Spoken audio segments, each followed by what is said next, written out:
Hi everyone, good day. In this video, I'll be teaching you how to set only admin can send messages in WhatsApp group chat.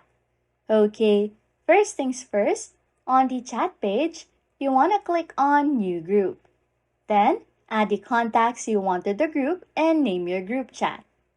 Inside the group chat, just click on the group name or icon. You want to then scroll down and click on group settings.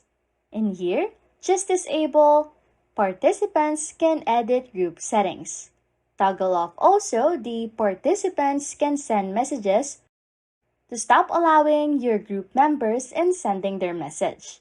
If needed, you can also add admin by clicking group admins at the bottom and selecting members to promote. And lastly, you can also enable approve new participants to require an admin approval for new members. And that's it. Hope that solves your problem. Anyways, if you like content like this, don't forget to subscribe to this channel or comment down below any tutorials you want us to make so we can help you. And that's it. You can now set only admin can send messages in WhatsApp group chat. Thanks for watching and happy scrolling.